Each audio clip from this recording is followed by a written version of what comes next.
মাছ মাংস তো প্রতিদিন খেতে ভালো লাগে না, তাই মাঝে মাঝে আমি নিরামিষটা রান্না করি। এই ভেন্ডি নিরামিষটা এত মজা হয় যেটা কিনা যে কোনো মাছ মাংসের স্বাদকে হার মানাবে। একদম খুবই সিম্পল, খুবই ঘরোয়া একটা রান্না, তবে খেতে হয় দুর্দান্ত। মাছ মাংস এটার কাছে কিছুই না। তাহলে চলুন রেসিপিটা শুরু করা যাক। প্রথমেই আমি এখানে সাদা সরিষা নিয়ে নিয়েছি, কাজু বাদাম নিয়েছি প্রায় 50 গ্রামের মতো, 10-12টার মতো কাঁচামরিচ নিয়েছি। এগুলোকে ভালো করে ধুয়ে ব্লেন্ড করে রেখে দিব।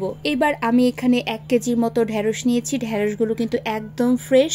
ঢেঁড়সগুলো ভালো মতো ধুয়ে আমি এখানে আমার পছন্দ মতো বড় বড় করে টুকরো করে নিয়েছি। তার উপর দিয়ে দিলাম পরিমাণ মতো মানে অল্প একটু লবণ, হলুদ গুঁড়ো আর মরিচ গুঁড়ো।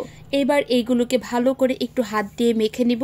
আমি কিন্তু ভালো করে ঢেঁড়স থেকে বা ভেন্ডি থেকে জলটা ঝরিয়ে নিয়েছি, তারপরে ঢেঁড়স কেটেছি, তারপরে কিন্তু এই মশলাগুলো মেখে রেখে দিব কিছুক্ষণের জন্য। আরেকটা কড়াইয়ের মধ্যে তেল গরম করে সেই তেলের মধ্যে অল্প একটু লবণ ছিটা দিয়ে তার মধ্যে মশলা মাখিয়ে রাখা ঢেঁড়স বা ভেন্ডিগুলো দিয়ে দিলাম। এবার এগুলোকে মিডিয়াম আঁচে আমি ভেজে নেব। খুব বেশি হাই ফ্লেমও দিব না, আবার খুব বেশি লো ফ্লেমও দিব না, যাতে ঢেঁড়সের সবুজ কালারটা সুন্দরভাবে বজায় থাকে।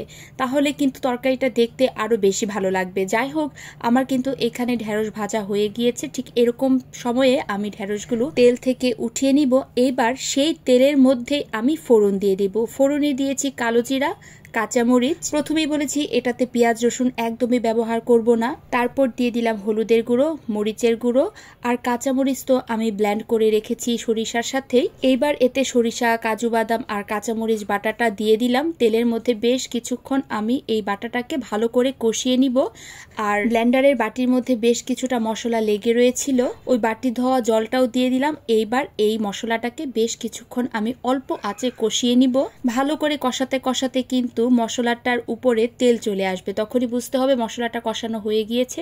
এরপর আমি এখানে পরিমাণ মতো লবণ দিয়ে দিলাম, আর ওই যে ভেজে রাখা ঢেঁড়স বা ভেন্ডিগুলো দিয়ে দিলাম। ব্যাস, এই রান্নাটা হতে কিন্তু আর বেশিক্ষণ সময় লাগবে না।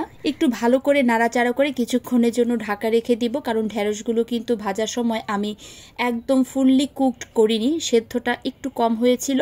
ঢাকা দিয়ে দিয়ে যখন আমি রান্না করব, ঢেঁড়সটা কিন্তু তত তাড়াতাড়ি সেদ্ধ হয়ে যাবে। যখন দেখবেন ঢেঁড়সটা সিদ্ধ হয়ে গিয়েছে, তখন মশলাটার উপরে তেল চলে আসবে, তখনই কিন্তু ঢেঁড়সটা হয়ে যাবে। তখন আমি দিয়ে দিলাম বেশ কয়েকটা ফালি করে রাখা কাঁচামরিচ, সুন্দর একটা স্মেলের জন্য। আর তাতে অল্প একটু চিনিও ব্যবহার করেছিলাম, যেটা আমি হয়তো বা স্কিপ করে গিয়েছি।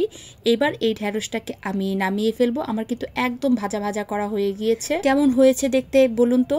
সিম্পল কিন্তু রান্নাটা একদমই সাধারণ, আর তার সাথে কিন্তু খুবই সহজ, আর খেতে হয় কিন্তু দুর্দান্ত। মাছ মাংস কিন্তু প্রতিদিন খেতে ভালো লাগে না। এরকম একটা ভেন্ডির রেসিপি বা ঢেঁড়সের রেসিপি যদি সাদা ভাতের সাথে থাকে, মাছ মাংস কিন্তু এই ঢেঁড়সের কাছে একদম হার মেনে যাবে।